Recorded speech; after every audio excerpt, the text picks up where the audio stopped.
Sepatutnya pada masa sekarang ini, Rafizi Ramli telah pun menyiarkan rakaman podcastnya yang telah dibuat pada pagi tadi, tuan-tuan, untuk menjawab tuduhan-tuduhan yang dilemparkan terhadap beliau, iaitu berkaitan dengan siasatan terbaru SPRM terhadap beliau. Di mana berita pada hari Jumaat ini, jam 8 malam sebentar tadi, baru 2 jam lepas, Caprice telah memberikan bunga kepada Rafizi dan juga menghantar LOD, surat tuntutan, letter of demand, kepada Rafizi sebagai tanda perdamaian. Jadi hantar bunga tanda perdamaian, betul. Hantar surat tuntutan tu bukan tanda perdamaian, tu tanda nak berperang namanya, tuan-tuan. Kan? Jadi ini macam sinis lah ni, cynical. Macam nak menyindir lah tu. Hantar surat saman, tapi cakap nak berdamai. Hantar surat saman tu maknanya nak berperang. Kan? Manakala pada jam 6 petang, 6 petang, ketika hampir berbuka tadi, keluar berita Malaysia Kini, Anwar meminta supaya siasatan terhadap Rafizi dibuat dengan telus.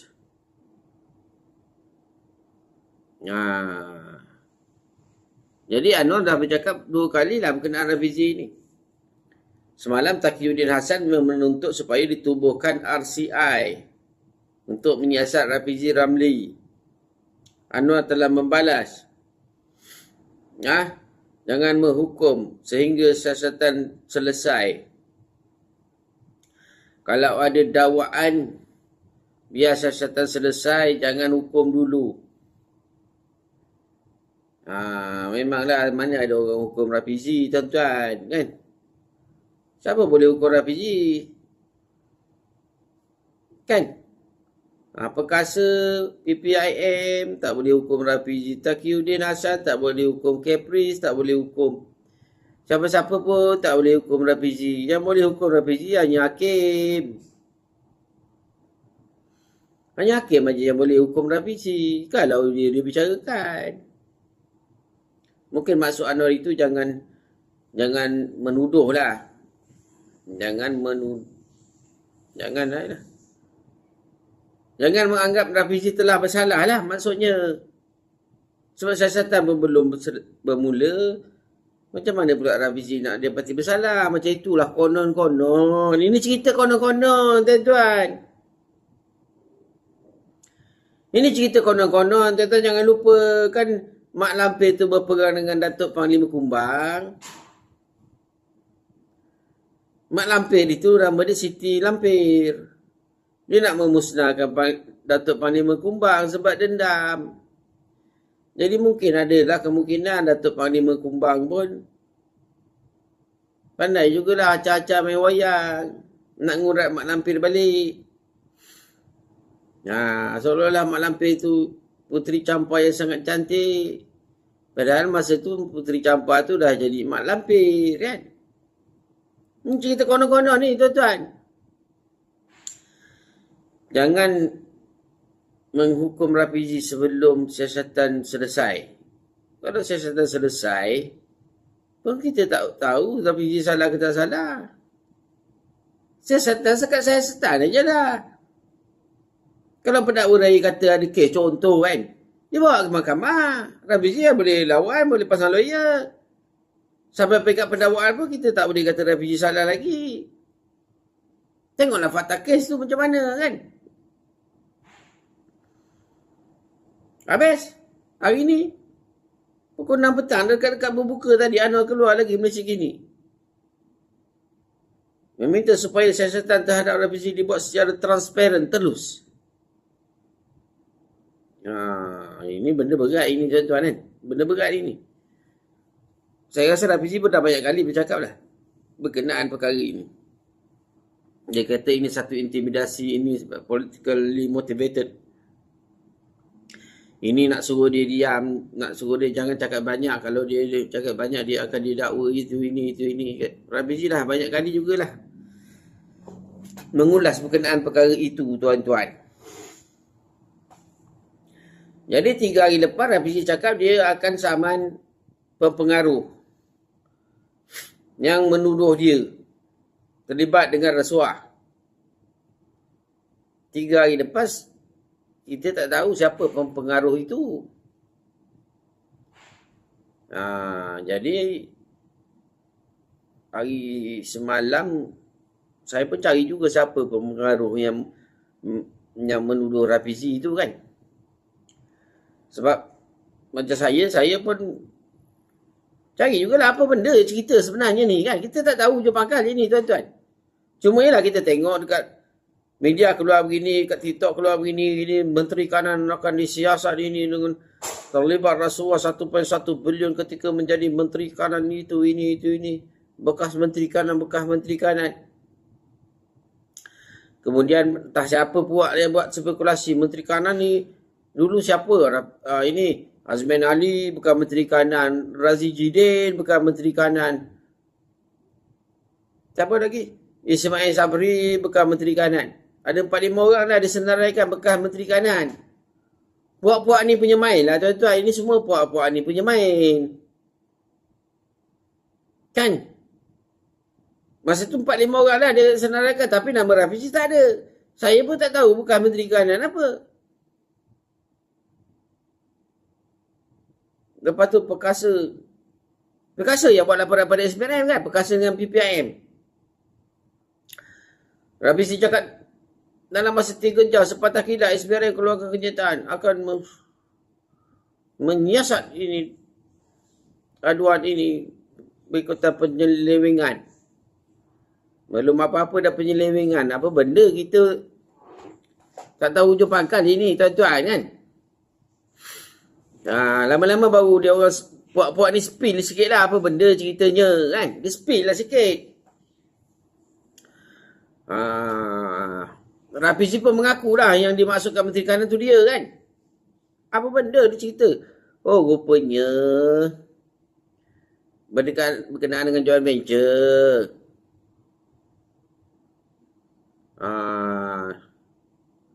Untuk membuat ini microchip design kan. Chip design di Malaysia. Bermakna Malaysia akan design microchip. Dengan kerjasama Arm Holdings. Itu cerita dia. Itu yang kata perjanjian 1.1 bilion. Pasal apa pula ini? Oh katanya perjanjian itu berat sebelah. Dia tarangan-tarangan ni tergesa-gesa lah begitu begini. Malaysia rugilah. Kalau sebab Malaysia dah tanda tangan, kalau Malaysia tak setuju atau melanggar perjanjian, Malaysia kena denda begitu-begini hingga mengakibatkan 500 juta lah. Saya pun tengok juga, kejap 1.1 bilion, kejap 500 juta. Mana satu ini apa benda cerita? Melanggar perjanjian apa? Perjanjian terma apa kan? Lepas tu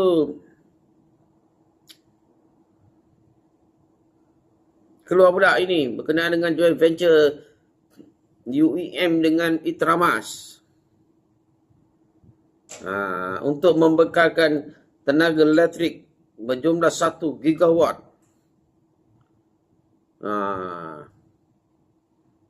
Yang mana Itramas itu antara lainnya dimiliki oleh rakan kongsi Rafizi ketika di Invoke. Oh itu ceritanya. Saya ingat apa benda lah 1.1 bilion. Hari semalam Rafizi dah keluar. Oh aku nak disiasat 2.5 bilion. Dah 2.5 bilion. Hari ni hari Jumaat Rafizi buat lagi video konten tuan-tuan. Dia cakap dia nak disiasat kena 3.6 bilion pula. Sekejap 500 juta, sekejap 1 bilion, sekejap 2 bilion, sekejap 3 bilion. Esok kan dah jadi 4 bilion pula ke apa ni? Hari ni jemaat, Caprice memberi bunga kepada Rafizi dan memberi surat tuntutan kepada Rafizi sebagai tanda perdamaian. Kalau bunga tu tanda perdamaian betul, tapi kalau surat tuntutan itu surat peguam. Tu surat saman, tu bukan perdamaian, tu nak berperang kan? Ini seolah-olah orang cakap nak menganjing lah tuan-tuan, nak menganjing. Mana pula tuan-tuan hantar surat saman dekat orang, tuan-tuan cakap nak berdamai. Kalau nak berdamai tu hantar kuih raya, nak berdamai. Hantarlah apa-apa yang patut. Hantar ini manisan ke, gula-gula ke, coklat ke, berdamai. Kalau hantar surat tuntutan tu nak berperang kan? Tapi macam nak menganjing lah gayanya tu. Sebab Rafizi pun memang dah 2-3 hari lepas dah cakap dia akan saman pengaruh ni. Kalau dia tak padam balik apa yang disebut. Saya cari-cari pengaruh lah apa. Lepas tu saya cari-cari jumpalah. Mungkin Caprice lah saya rasa tuan-tuan. Dan hari ni memang sah. Rafizi pun dah post kat sosial media dia terang-terang cakap Caprice yang tuduh dia. Sebab tu Caprice pun dah muncul bawa bunga.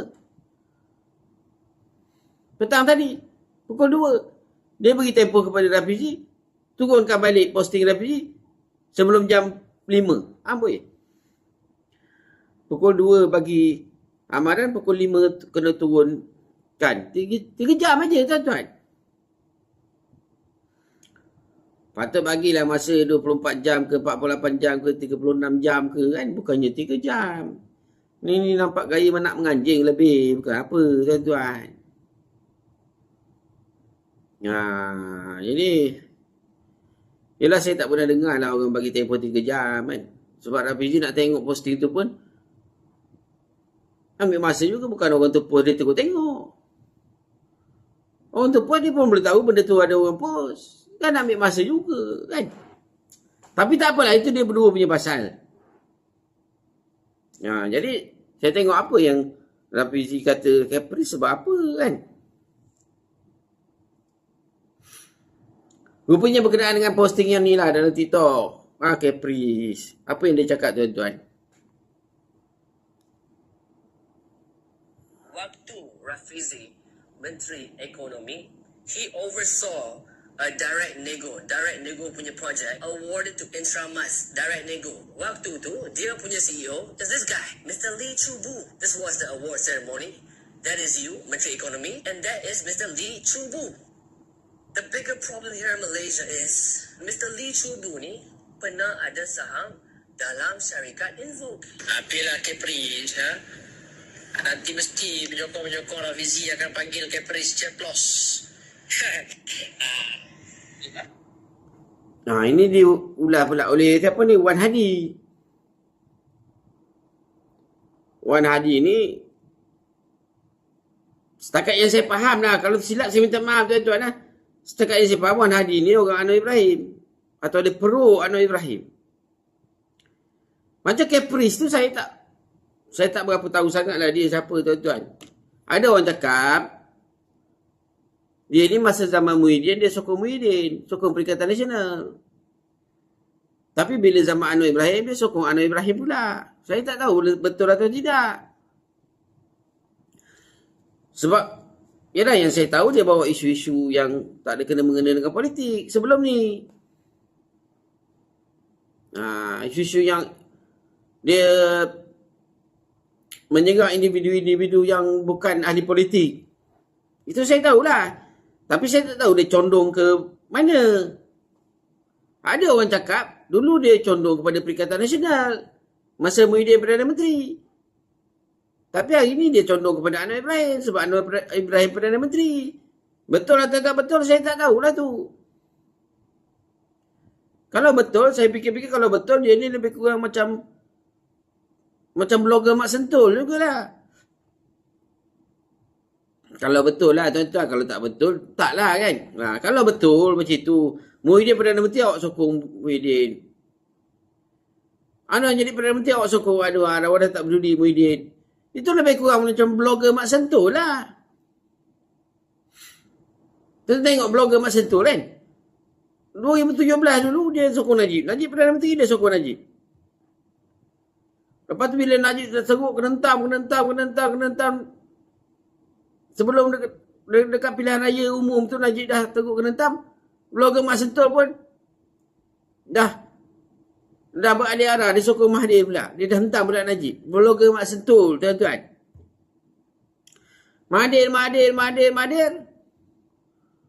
Lepas tu masa Muhyiddin dengan Ismail Sabri, dia dah tak tentu arah ni. Sebab masa tu pun jalan pantas kan. Muhyiddin 18 bulan, Ismail Sabri 14 bulan lalu pantas. Jadi blogger Mak Sentul ni dah tak tentu arah dah ni. Parlimen ditutup dah, COVID, PKP dan blogger Mak Sentul pun dah tak tentu arah ni. Nak kata dia sokong Najib memang tidak lah. Dia dah kutuk Najib. Nak kata dia sokong Mahathir pun dah tidak juga. Nak kata dia sokong Muhyiddin tengah-tengah pun tak. Lepas tu naik Anwar Ibrahim. Oh, apa lagi? Macam keling dapat bersikap tu kayu, turun bukit pun kayu, tuan-tuan. Anwar Ibrahim kan dah 3 tahun. Jadi 3 tahun tu apa lagi? Dia pun hampu je lah telur Anwar Ibrahim. Macam Muhyiddin kan 18 bulan. Dia nak hampu pun tak berapa sempat. Ismail Sabri 14 bulan dia nak hampu tu tak berapa sempat. Anwar Ibrahim dah 36 bulan. Apa lagi kan? Mungkin lah dia dah kontak-kontak Lokman Adam. Sebab masa dia sama-sama sokong Najib tu, dia baik dengan Lokman. Lepas tu, dia dah sokong Mahathir, dia serang Najib, dah bergaduh dengan Lokman. Lepas tu Anwar Ibrahim naik, Perdana Menteri, Zahid kan timbalan, mungkin Lokman ada kontak number dia lagi, kontak. Kau sokonglah Madani kan. Dia punya hampu telur Mak Anwar bukan main. Blogger Mak Sentul, tuan-tuan, cari makan cara begitu. Tak tahulah dia sokong siapa. Dia sokong orang yang berkuasa aja. Dia sokong orang yang berkuasa aja, tuan-tuan. Blogger Mak Sentul. Yang Capri ni saya tak pastilah. Cuma dia kata apa tadi? Economy. He oversaw a direct nego punya project awarded to Intramas. Direct nego awarded to Intramas. Waktu tu dia punya CEO is this guy, Mr. Lee Chu-bu. This Lee was the Chu-bu. award ceremony. That is you, Menteri Ekonomi, and that is Mr. Lee Chu-bu. The bigger problem here in Malaysia is Mr. Lee Chu-bu ni pernah ada saham dalam syarikat Invoke. Bila Capri ya. Apa pun kan oleh Itulah tuduhan kat atas Rafizi, tuan-tuan. Yang tadi tu Arm Holding satu, yang ini joint venture UEM dengan Intramas untuk membekalkan 1 gigawatt elektrik hybrid